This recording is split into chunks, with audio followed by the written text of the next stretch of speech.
We are live in 10, 9, 8, 7, 6, 5, 4, 3, 2.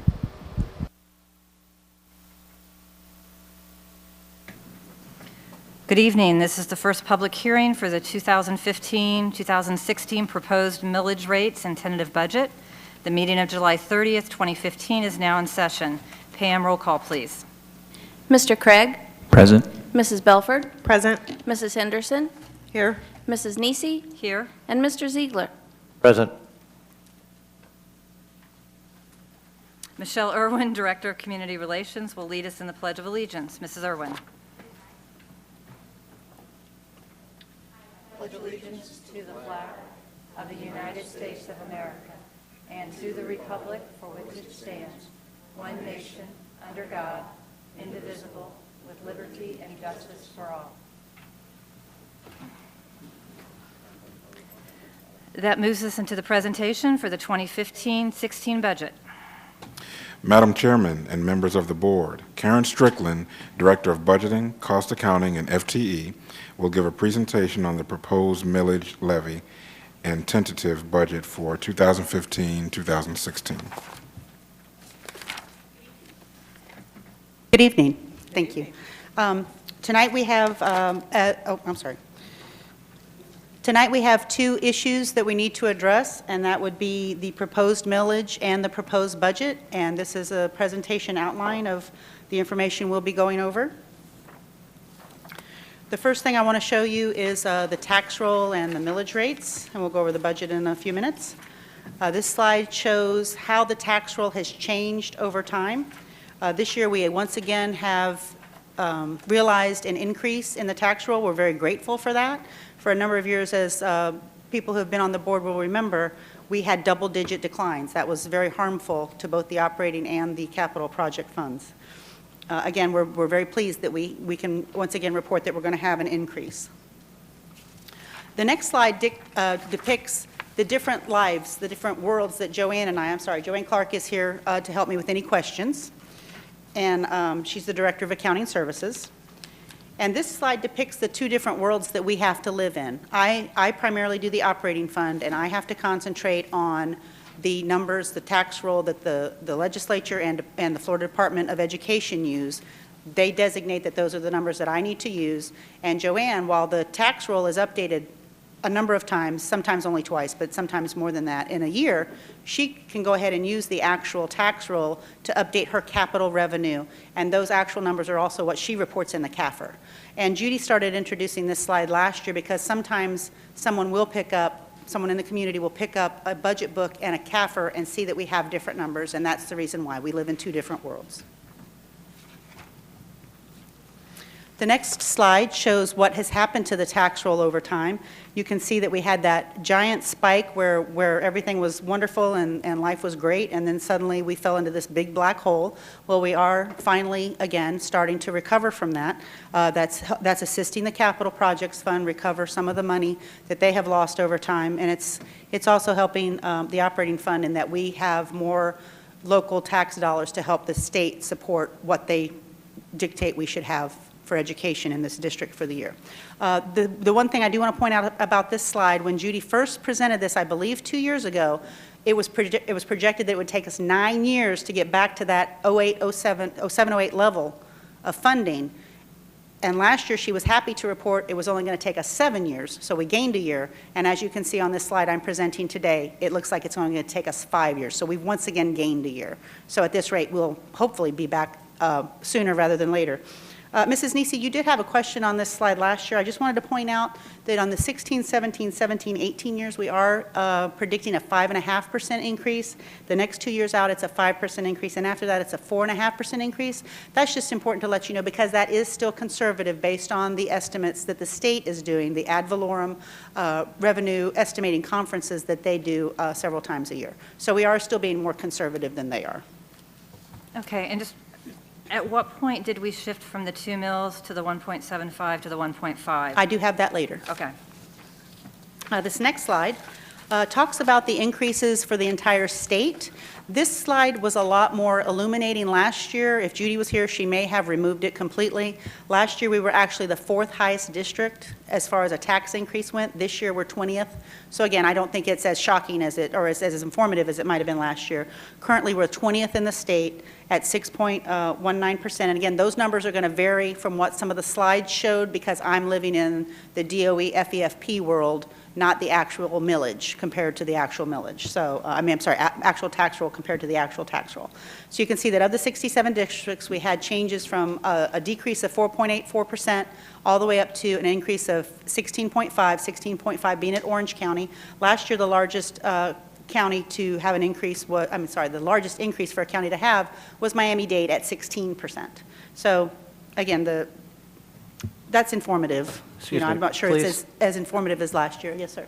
Increase in revenue, assessed property value, Increase in the tax roll, sir. I'm sorry. the tax roll. So that's the assessed property value? Yes, sir. And the tax that's being generated from it? Yeah, well, this is just their tax roll, not necessarily the taxes being generated from it. Tax roll, property Okay. value. Okay, thank you. Okay, yeah, if you could, you're talking really fast, if you could slow down just a little bit, you're Okay. going, I know that you promised a certain length of time on your presentation, but if you could just slow down a little bit. Yes, Mrs. Nisi, I'll try. So this is on the assessed property value, which Yes, is not ma'am. set by us, this is set across the street, correct? Yes, property appraiser's office, yes, ma'am. Okay. The next slide is the millage levy over time here in the district. And you can see we always start with 98.99 because that was our high water mark at 9.578%. And I will point out that we are capped at 10% like every other municipality in the county. We cannot levy more than 10 mills. Of course, we cannot levy anything other than what the state tells us to levy, but it is informative. Currently, for the new year, we are proposing a 7.275 mil, which is still down from last year. You can see it's a very slight percentage decrease, and we're going to go over that a little bit more detail.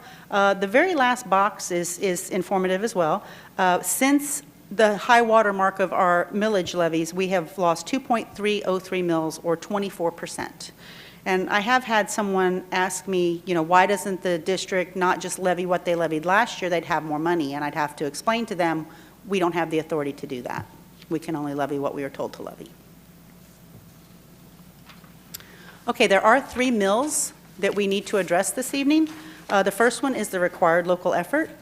We are proposing that that be 5.027 mills. And again, we're proposing, dictated from the state.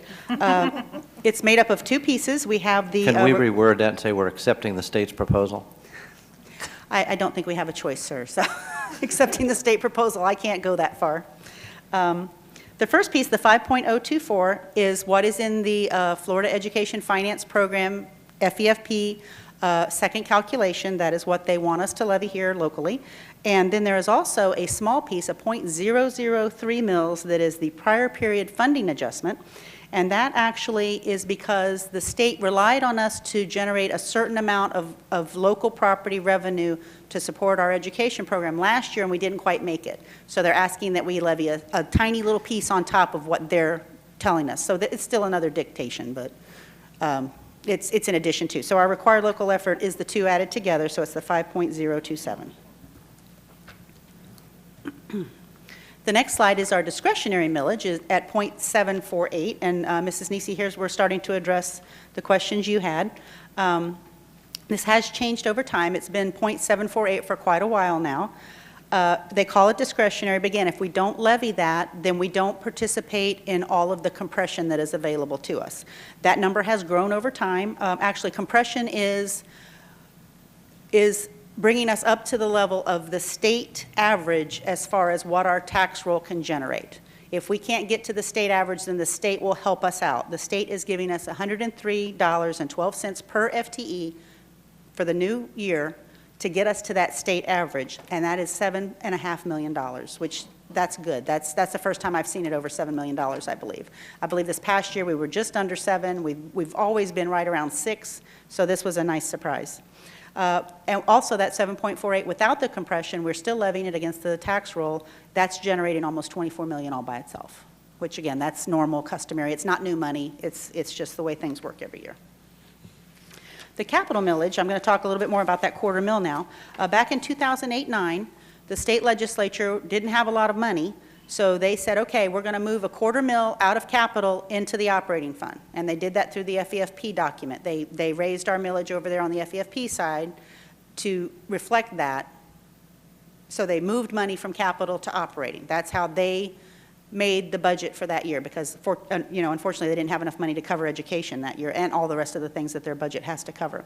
So that brought us down to 1.75 mils in the capital funds. Then in 910, the legislature said, okay, we're going to take that other $250,000, we're going to assume you're going to use it over in operating. You don't have to, but we're going to assume that. If you don't, you'll lose the compression on it. And this board has always gone ahead and moved that $250,000 over to operating, and this budget has assumed that you're going to do that once again. If we didn't move that $250,000 over to operating, we could levy the 1.75 for capital, but we would lose $2.5 million in compression over in the operating fund, along with the funding that it would produce, besides the compression. Okay, the next is our proposed millage up against our actual millage for last year. We can see there that it is a decrease. It's a slight decrease, but it is a decrease. And for those of you who looked at your paper on Saturday, you could see that I had to advertise a quarter-page ad that is statutorily required that we're having a tax increase. The reason for that is because to calculate whether we're having an increase or just a budget hearing is based on us calculating our increase against the rolled back rate. And I do have the next slide I think will help make that a little bit clearer. So here again is our proposed millage rate at 7.275, and the rolled back rate is calculated to be 6.9938. Well, we can see easily that that is lower than our proposed millage rate. So that is an increase, and that is why we have to advertise a tax increase. Again, I have another slide that goes into a little bit more detail. So simplistically, as simple as you can make this, because it's a very complicated issue, the rolled back rate is what the millage rate would have to be using the new tax roll to generate the same amount of revenue that you could locally generate last year. So because our tax roll has grown, we can generate more money. So to generate the same amount of money that we generated last year, we would only levy the 6.9938. But the state, once again, has told us we will levy 7.275. So we are going to earn more money, more revenue from the state, based on their recommendations, Mr. Ziegler. So we do have to have a tax increase. At the bottom of the slide, you can see that the proposed millage rate is 4.02% higher than the rolled back rate, and the proposed millage is actually 0.87% lower than last year's actual millage. There was a question here last year about, last year we had an increase of, I believe it was $550 million statewide, and 70% of that was being generated. So just to be clear for the Florida Today article, yes, it is an increase, but it's an increase that is imposed on us from Tallahassee. Yes, ma'am. Okay. It's not an increase in millage, but it's an increase in revenue, and it's not something, we have no control over this millage rate. Yes, Okay. ma'am. All right. Thank Jessica's you. got a thumbs up. Just making real sure you understood that. Wonderful. Okay. Thank you, Mrs. Nisi. So last year, of the the revenue increase that we all experienced in the state, 70% of that was generated by the local school districts, and 30% was an increase on the state side. This year, it's gotten a little bit closer. It's 63% is local money, and 37% is still state money. So it's the gap's littler, but not a lot. Next, to put this into perspective for homeowners, in case they are out there watching, I have the same three scenarios y'all are used to seeing. The first house assumes no change at all in the assessed value. So it's a $100,000 home that is protected under Save Our Homes. So there's a $25,000 homestead exemption. So the taxable value of that home would be $75,000. If we run it through the calculation, last year's taxes paid for the school district were $550.43. Applying the proposed millage rate to that same value, again, it hasn't changed, they will actually experience a tax decrease of $4.80, and that is for the 12 months. That is the annual amount that they would save. The next home, and I apologize, I did look, but I have not been able to find the CPI, at least on the property appraiser's website yet. I'm sure this information can be updated for the second public hearing. The 1.49% is last year's CPI, and as you probably are all aware, I'm sure you're all aware, if you're protected under Save Our Homes, your assessed value of your property can only go up CPI or 3%, whichever is lower. So last year, any of us who had an increase in our home value, it went up 1.49%. So I'm still using that example for now, because again, I don't have this year's CPI. So the home value of that $100,000 house went up to 1.49%. The new taxable value is $76,490. Same taxes were paid last year on that $100,000 home. This year, running it through the millage, because the house value did increase, the taxable value did increase, there will be an increase of $6.04 for the year.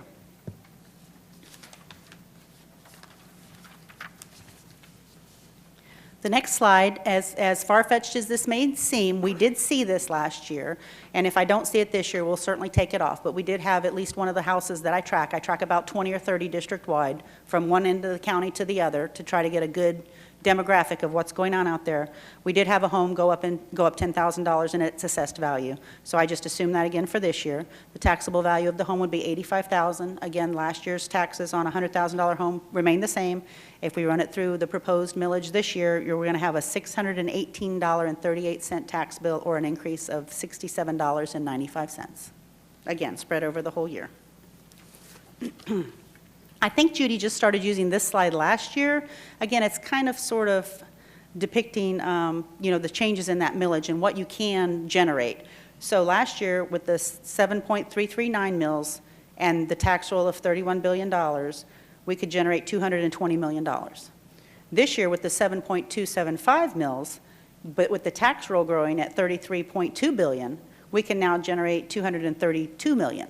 So you can see there how the increase is coming through. That's an $11.6 million increase, and it's broken out there in the two different funds, how it affects operating and how it affects capital. $8.8 million for operating, $2.8 for capital. I did just want to point out, though, this again is my world. This is FEFP documents. This is not based on actual tax rolls that are updated. And Karen, and this doesn't also take into consideration if they do any holdbacks? Wasn't, when Judy was here, weren't they already talking about possibly in December or January holding back or taking reductions? Yes, ma'am, that has nothing to do with our tax roll. This is just what we can raise locally, so this isn't really affected by those decreases that we get from the state. Those come out of our state piece. However, I do have the second calc. It was dated July 16th. This was our special session budget. No, I'm sorry, that was not our special session budget. This is our second calc after the tax roll is certified, and we already have a proration of $155,000. That's for Brevard. Right, well, that's what I mean. So even though we're talking about this, they're already looking at withholding dollars down the road. Yes, ma'am. Statewide, it's 7.8 million. They have reduced districts by already. Already, and we haven't even started. Great. Yeah, that's right. God giveth, God can take it away. Okay, the next slide is basically page 2 out of your budget book. It's showing you the different funds that we have and their amended budget as of May 31st and their tentative budget for the new year. These will change as we move forward to September. Obviously, we're going to have to amend the budget to reflect June 30. We're still working on that. And the tentative budget may change slightly if we decide, we're changing, because this side's really revenue. This side really probably won't change dramatically, but the amended certainly will. Judy likes to have this in here just as a talking point for, again, our community. We have several funds. We have the operating and capital, which we talk a lot about here. I talk about a great deal. The special revenue line item, which is that second line down, that would include our Title I and IDEA programs, along with our food services program. The enterprise fund, for those of us in the audience who don't know, that is for our before and after school child care program. And the internal service line item, that very last line item, it includes our health insurance and it includes our self-insurance programs, which would include our health insurance, workers' comp, and general liability. Okay, the next Karen? three, yes, ma'am. Can you explain for our public why our debt service has gone down $188 million? Yes, ma'am, it was that high as a result of the 2 refinancings we did last year. And if we need more explanation than that, I'm going to have to ask Joanne to come up here. But that's a good question. I asked the same thing earlier. The next 3 slides are all about our student growth, and I'm going to try not to dwell on these too much. But I did notice this morning Last year at this time, at this same meeting, we were predicting 312 student growth in our membership. We experienced 1,091. So that's a pretty big difference. That's one of the reasons you're seeing a projected increase of 1,500 now for the new year. And from what I've been told, some of our elementary schools are busting at the seams. So I don't know how close we'll get to that number, but we'll find out, as we approach school opening and six-day count, we'll find out how good we did. And this is what we predict, not what DOE is predicting, correct? Yes, ma'am. Thank you for asking. The state does accept our projections, and the state does feel that most of the time a school district has a better sense of their community than they could ever possibly have up in Tallahassee. So they respect us a great deal in making those decisions. I will give them kudos for that. Okay, so let's take a breath for a minute, because board members, we haven't had a chance to jump in with questions here. So before we turn any pages, John, do you have any? Karen?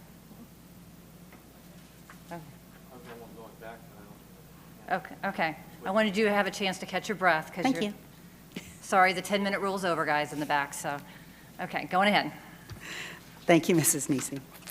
The next slide just shows how we have changed, how the traditional schools membership has changed over time as compared to the charter schools membership over time. Now, we did start charter schools before this date, so we could possibly go back further and look at that. But we can see that projecting in the future, we expect the charter schools to top 5,000, and our schools are going to be at 70,000. The next slide just takes that difference column that we had on the very first slide and breaks it out between district and charter. So you can see that for this new year, we're predicting it's not quite 50-50. It's more heavily geared toward the charter schools, but I will say that does still have a projection of 150 in there for Odyssey Space Coast. My understanding is that will be moved over to our column. But for right now, it's still in the charter school column. How many was that? 150. Thank you. Because we did have to move our projection to allow their projection. Okay, the next slide y'all are used to seeing over time. This is actually how we're closing last year and opening the new year as far as employee positions go. And you can see that we have added very little. And with our projections growing so dramatically, I probably need to explain that briefly. We did build in a reserve for the coming year of students. I have an equal dollar reserve, because we didn't allocate those units out to fund teachers yet. We did PAR, the position allocation report, to the schools based on their projections. And then at the management conference on FTE, we built in a reserve of more FTE. But that reserve is over here in the corner until six-day count comes. And then when those kids show up, those students show up, and we need teachers, we have a funding source to bring them into the building. So I expect this number to change dramatically from what I'm hearing. Okay, just so you guys know that. This is not reflecting that 700 growth that was on the previous slide. This next slide, because we did start the Head Start program in 2013-14, yes, I believe I found out today. We took that program over in 2012-13. So Judy likes to go back to the high water mark where we had all the money and life was good and, everybody was happy every day. So that's where we were at then before we started cutting positions and budgets. So, but to do that, we have to take out the Head Start program because that's a program we didn't have at the time. So that's all this is reflecting and showing you. Currently, I have 127 employee positions that were pulled out of the new year positions to show you what it looks like without the Head Start. That wasn't necessary in the last slide because Head Start's in both of those columns. Wow. Okay, and here's another, this is page 16 and 17 of your budget book, just going over the operating revenue. It breaks it down in the different areas, the federal, the state, local. And there you can see that 8.8 million we were talking about earlier. Some of the local other has gone down. We have increased our transfers in from other funds from the 2.3 million, which is an infusion of budget from the enterprise fund, to 6.3 million, which is showing a $4 million infusion from the capital projects fund to pay for our property insurance. Could you tell us what's in the local other? I don't recall right off. Oh, I know what it is. I'm sorry. Through the year, we get checks in from local sources. Schools get fundraising money and all that. So it amounts to a lot of dollars. It could also be E-rate. I know it's not right now because our E-rate program is kind of on hold. But we get money from outside sources, and that goes in that miscellaneous local line item. So that builds over time. And at the beginning of the year, you don't have anything in there. So that's exactly what it is. Thank you.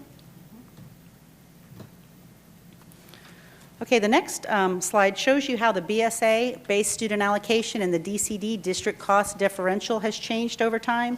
And again, we are still not back to where we started 2007-8 as far as funding per student. This is, again, you know, sometimes the legislature or the governor takes credit for, oh yeah, highest funding level in years or ever, but they're not looking at it per student. If you really want to be genuine, you should probably look at it. You should probably look at it by student. So we still are not back to where we started in 07-08. I'm just going to remind the board, those 2 years are both asterisks because those are the years the bottom fell out. In 07-08, we had 2 special sessions where they reduced the BSA twice. And in 08-09, we had 1 special session where they reduced the BSA once. Since then, they kind of got smart because that hits the headline. Now they do that proration instead. The next 2 slides are on your capital projects funds. And you'll notice on this slide, we do have the half-cent sales surtax is there on the top line. In 14-15, that was 6 months' worth, and in 15-16, that is projected to be the entire year's worth. Again, if there's any questions on that slide, I'll ask Joanne to come up. And the next slide is kind of just giving you broad categories of what the capital expenditures will be. You can see them there. We're going to buy up to 40 buses. Again, there's that $4 million transfer to the operating fund to pay for property insurance. There's the half-cent sales tax that they're going to spend that money on those projects. And Mr. Ziegler wanted to point out last year that $32.2 million for the COP payment is our debt service payment. He's concerned that, or he was concerned last year that the community thought that was more money that we could spend on projects, and it's not. That's going for debt service. And Joanne pointed out to me today that it's actually $36 million. Part of it is being paid from the fund balance. Questions? Okay, the last few slides I have, or the next 3 at least, are on the timeline. And I forgot to mention this at the beginning, but the budget process does start the previous fall. We start with those management conferences on management conferences on membership and FTE. We have to do those first.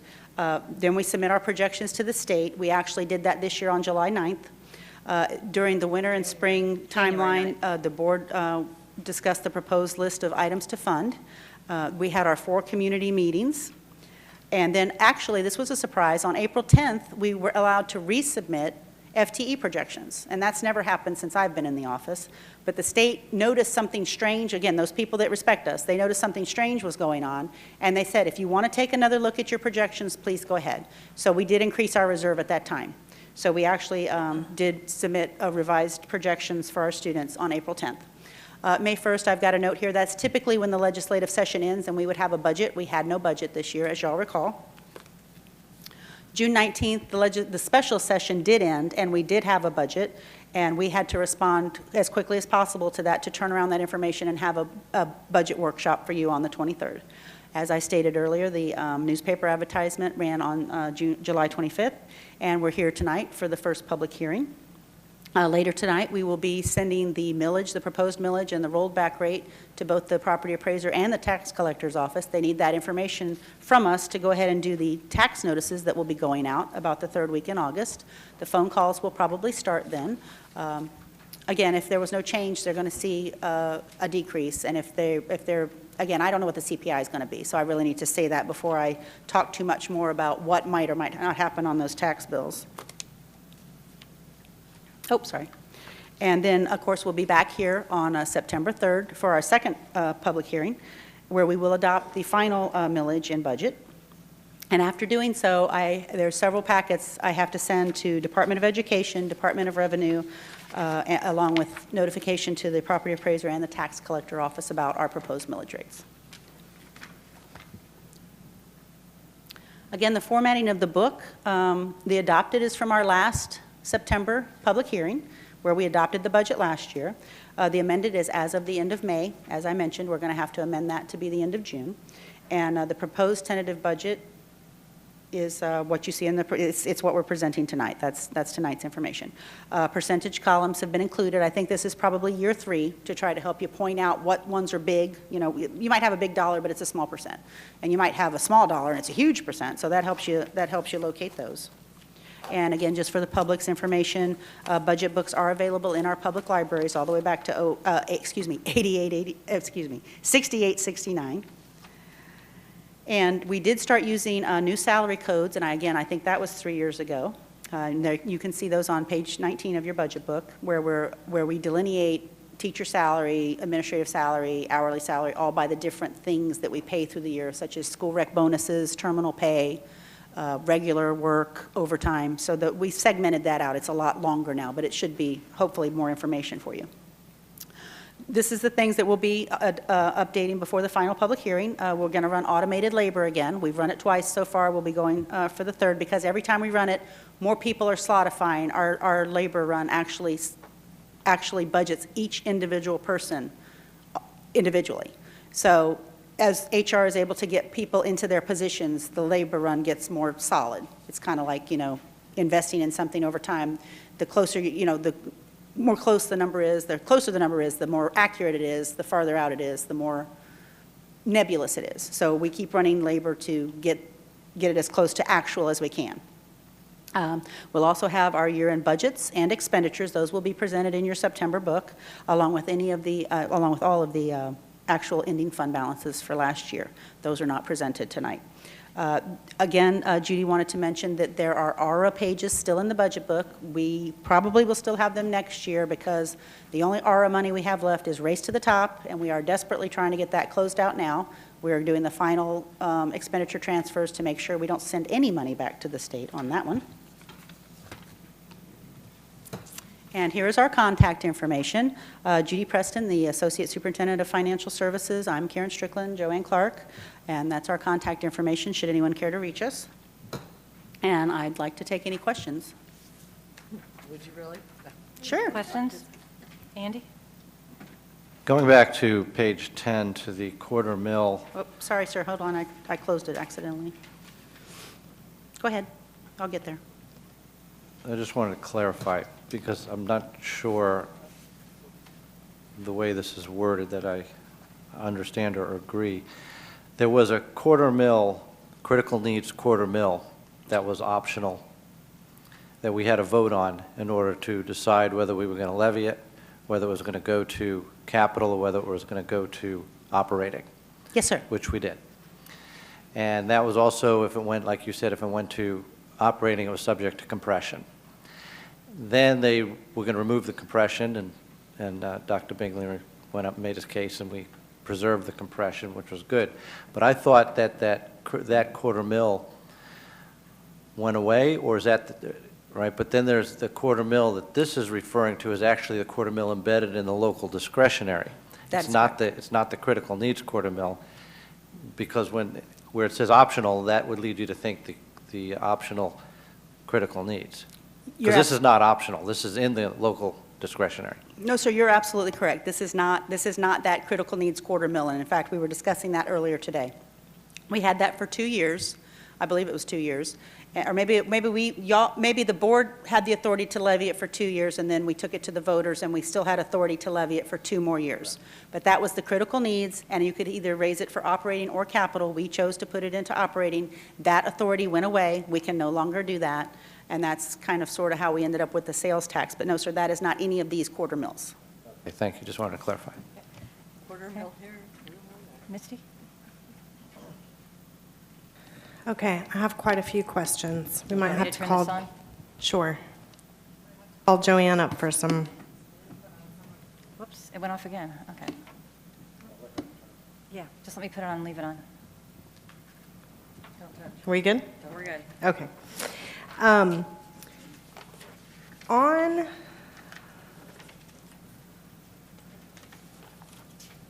the slide where you talk about, it's going to be slide 22, the history of change in employee positions.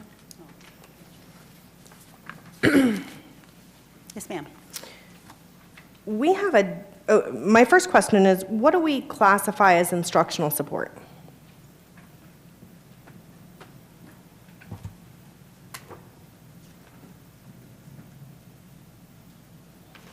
Let me just get to that page of my budget book. Okay. Instructional support consists of our staffing specialists, resource teachers, guidance, media specialists, psychologists, and child find specialists. Okay, so I'm guessing then that increase in instructional support of 20.72 is the change in the ESE programming. I've got a 20, and I'm back to the budget book. This is on page 14, not that, I'm just saying for your reference later. There is a 27 increase in staffing specialists. So yes, ma'am, I would say that's probably what that is. Okay. And then do we have any idea why we have a decrease of 55 in instructional assistants and 24 in school-level support personnel? I do not know that. Dr. Pace, do you have any information on that?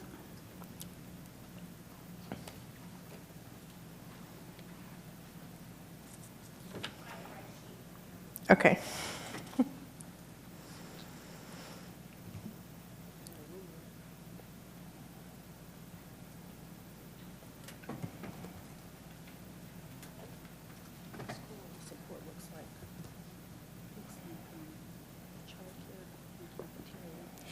The school support positions that were lost were primarily in childcare and in cafeteria. We lost a couple of grants for the childcare. Actually, we didn't lose them. They ran out. That impacted our childcare services in particular. With IAs, we had some positions that had been vacant for a number of years, and one of the things that we've really tried to do this year is to tighten up those vacancies to make sure that our reserves have the reserve that we need to operate schools, but that don't over-represent dollars that could be put someplace else. Okay, so we didn't actually lose people in the classrooms. Correct. Okay, because my concern there, and I think it's something important that we need to point out to the public as well, looking at this chart, it looks like our schools, specifically at the school level, are taking a pretty big hit in these numbers, which is concerning. So I want to make sure that our public understands that we didn't actually take people away. They were empty positions as far as the instructional assistants. And remember, this also represents, if I'm not mistaken, correct me if I'm wrong, Karen, all funds, is that true? Yes, this is all funds. And there were some positions that were moved out of IDEA or that were cut in the IDEA in a budget in order to make room for other kinds of services that are being funded in different ways in the schools now. And some Okay. of those are still in reserve. Okay, excellent. Karen, moving to slide 23, when we look at our membership and our FTE, why is there such a difference there? Well, that's a great question. I'm glad you asked, because actually I kind of debated covering that with the board. Back in 07-08, we did not have such a thing as recalibrated FTE. Now, it's still off, but membership is a head count. There's, 8 of y'all up there. And if, unless I can't count. But FTE is seat time. It's how long are you in your seat getting instruction in front of a teacher. So you may not come to school all day. You may be coming in for drive-by services. You may, I'm not really familiar with all the reasons maybe you're not in a seat all day. But FTE is always less than membership. Now, again, in 07-08, we had no such thing as recalibrated FTE. And I'm going to footnote this slide for next time, because I debated it today, but the copies were already made.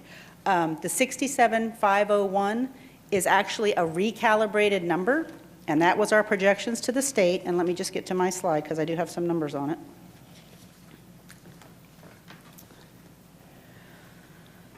For the current year, we actually asked for 72,956.46 FTE.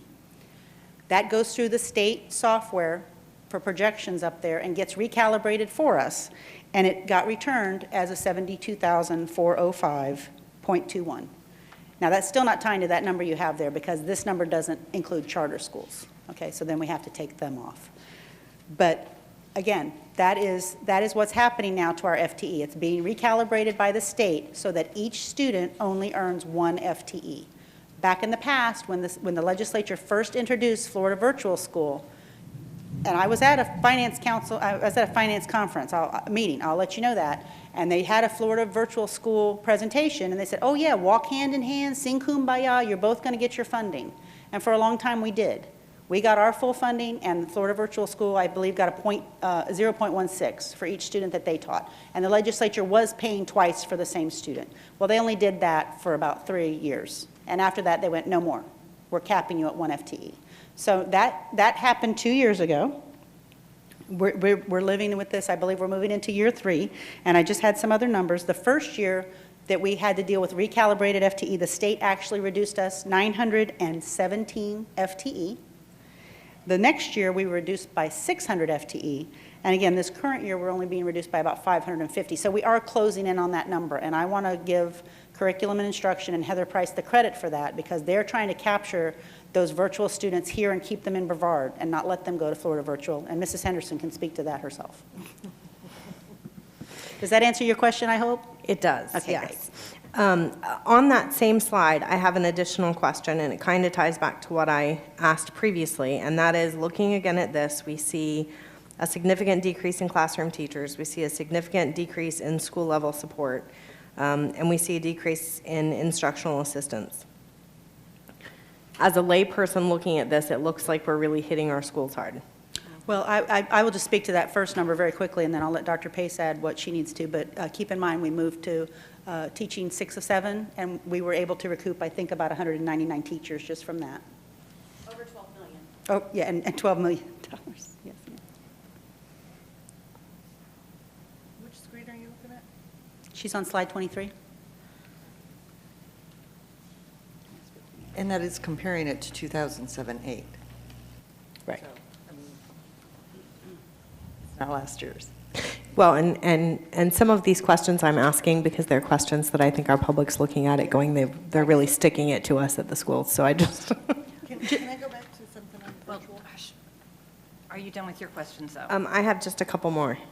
I'm almost done. It's the virtual, so I just kind of wanted to while she was on it. If she's got the floor, if it's okay with her. That's fine. Okay.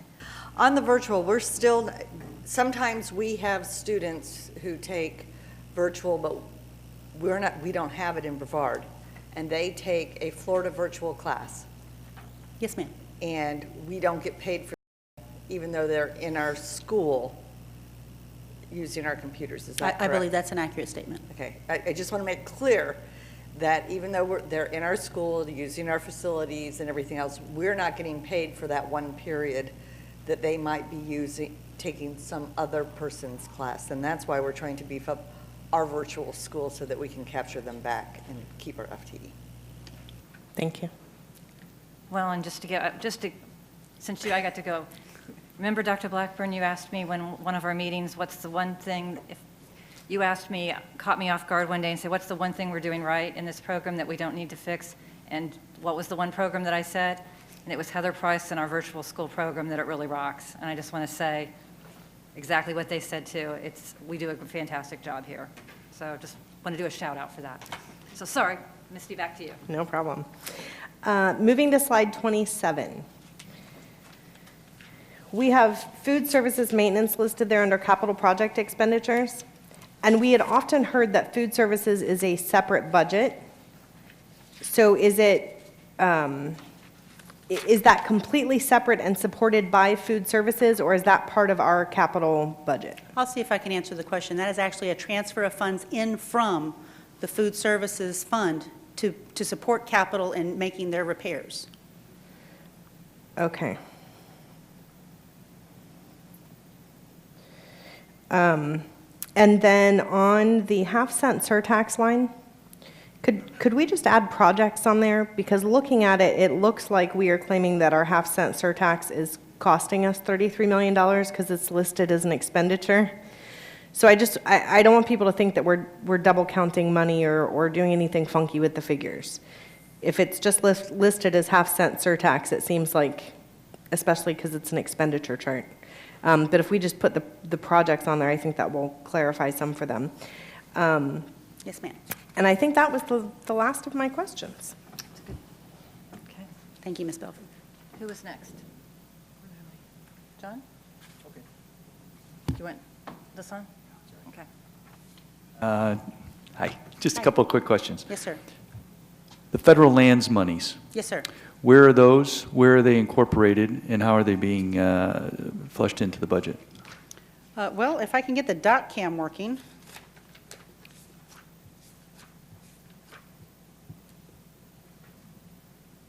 Let's see. I'll try.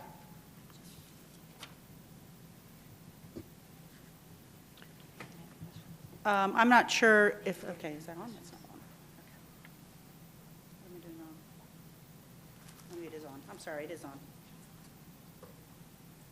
Oh, is that upside down? That's upside down. I'm sorry, I apologize, I've never used the dot cam before.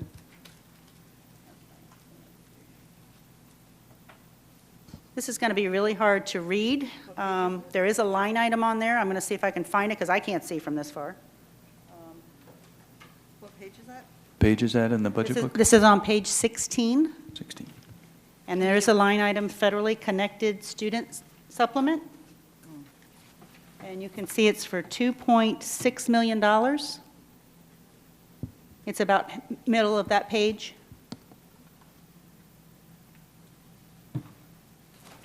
Okay, that's the revenue, and where's it Yes, being? yes, sir. Okay, thanks. I'm getting there, I'm sorry. Sorry.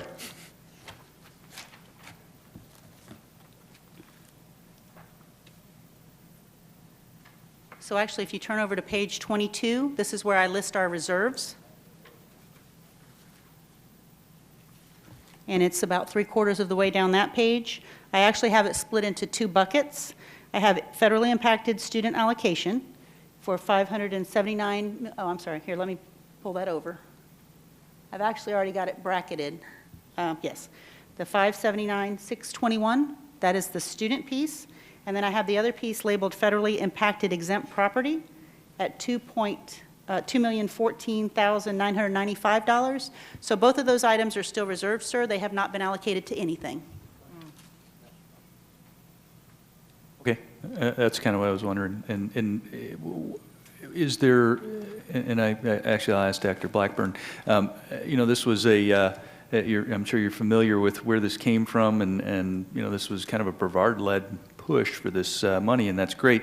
We went after it, though, from a capital standpoint, and the legislature came and gave it to us, which is great, but put it in operating or put it in the FEFP formula. So I think that's just a discussion that y'all probably need to have to figure out what's the best place for that and how do we best use it, knowing why we went after it to begin with. So I just want to make sure that everybody knew that. Yes, sir, thank you. Thank you. And one more quick question. Sorry, I need to get back to my... Regarding the page 27 of your presentation. Yes, sir. And I'm on page, it's regarding the COP payment and debt servicing. You mentioned that, I just want to clarify, you mentioned that the $32.2 million that is there for debt service is not the complete debt service. Then you mentioned $36 million and that $4 million was coming from the fund balance to cover that. Yes. But in the budget book, it says that our COP payment is $37.2 million. So where's the difference and how is that? Joanne's indicating that the $37 million includes fees. Right? Okay. Do you need more, sir? Well, So why are the numbers different? but the fees are, Yeah. I'm sorry. the fees are in the, I understand that, but the fees in the budget book, the presentation you're giving the public is not what is reflected in the budget book. Right. I guess that's my point. I mean, where else are you going to delineate fees? You've delineated them in the budget book as part of the COP payment. Yes, yes, sir. I'll let Joanne speak to that. You can't see it, but the top part of that slide is the projects and expenditures that are paid with the new revenue, and the bottom part is what's being paid with fund balance. And it's sort of hidden in that that one line, fund balance. We Right. can break that out in the future if we need to. Okay, but as long as you're there, so on page 58, it says the transfer from capital tax levy is almost 36.4 million. So I guess I'm confused where the 32 million of new money, it doesn't add up. Again, that slide is just a breakdown of what's being paid out of new revenue. I'm New not sure- revenue of the new revenue? The new current revenue, the current year. Okay, And I got it. because we don't have enough to pay from current revenues, part of it's Right. being paid from fund balance. Okay, thank you. Well, but the 36.6 that's, or 36.4 that's listed in the budget book as the transfer from capital outlay, that is a total sum that's being transferred Yes. that includes new money because of higher tax rolls. Is Yes. that, okay, I just want to make Yes. sure that's out, that everybody understands that, because what's written here is 32.2 doesn't, they Yeah. don't add up together. Yeah, So, yeah, okay. it's a little confusing the way it's done. Judy wanted to show what's being paid out of current revenue and what's being paid out of fund balance, and that was the objective of that slide. But the budget book shows total paid from both Okay. current revenue and fund balance. All right, thanks. And Dr. Blackburn, just I don't know if you looked at past workshops, but the last couple workshops I had asked, and I know Ms. Preston's not here, so I just direct it to you, that we have a good discussion and a strategic discussion or planning from finance about debt servicing and what type of advance payments we might need to make to bring our debt, our principal down, if that makes sense. I asked for some, some scenarios and some actual, lay out the scenarios so we can look at them side by side and make a good decision on whether or not it makes sense to pay early, or if it's a good idea just to continue our debt servicing. We hit a wall somewhere around 2020 when the current surtax money runs out, and then we have to figure out where that debt service is going to come from. So we need to make sure that we are doing it smart now so we don't put ourselves in a hard position 3 or 4 years from now, if that makes sense. So I'll just ask you if you can do that. Thanks. That's all. Thank you. Okay. Thank you, sir. Any other questions? No? Okay. Now you get to have some fun. Okay. Reading numbers. Nope, well, now we're moving on to the public hearing for all the people in the audience. So, the public hearing is now declared open. We will, in accordance with Florida law, accept the speakers in the following order. I guess I first ask, are there any speakers signed up? No? So, since there's no speakers, I will just ask just in the audience, so is there anyone that wishes to speak on either the millage levy or the budget? Looking out far and wide. Okay, that concludes the public hearing. That brings us to the recommendations for the adoption of the proposed millage rates and the tentative budget. Dr. Blackburn. There are a total of 3 separate motions for the board to consider. I will read each of these recommendations into the record and request board action. Recommendation A, adopt proposed 2015-2016 millage rates of operating fund required local effort 5.027, local discretionary 0.748, capital outlay 1.500, total 7.275. Motion to, Move to approve. Second.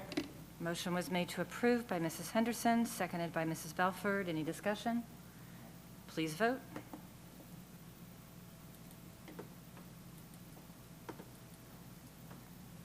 Motion carries unanimously. Adopt the 2015-2016 tentative budget of operating $591,209,485, special revenue $93,388,385, debt service $42,726,049, capital outlay $142,084,863. Enterprise, $8,166,496. Subtotal, $877,575,278. less transfers, $43,151,371. Total, $834,423,907. Internal service, $77,223,439. Move to approve. Second. Motion was made to approve by Mrs. Henderson, seconded by Mrs. Belford. I think you ought to read all those numbers again. That was pretty good. Please vote. He's a math teacher. Hey, I was a former math teacher. We're all good people.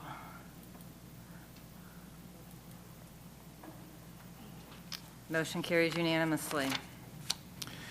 Authorize the superintendent to take the following actions. Notify both the property appraiser and the tax collector of the proposed 2015-2016 millage and the following rolled back rates. Operating fund rolled back rates, required local effort, 4.8515, local discretionary, 0.7128, capital outlay rolled back rate, 1.4295, total rolled back rate, 6.9938.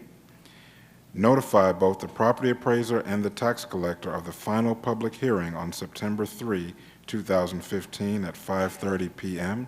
at the Educational Services Facility, Viera. Adjust the revenues and expenditures, if necessary, prior to the final public hearing. Move to approve. Second. Motion was made to approve by Mrs. Henderson, seconded by Mr. Ziegler. Discussion? Please vote.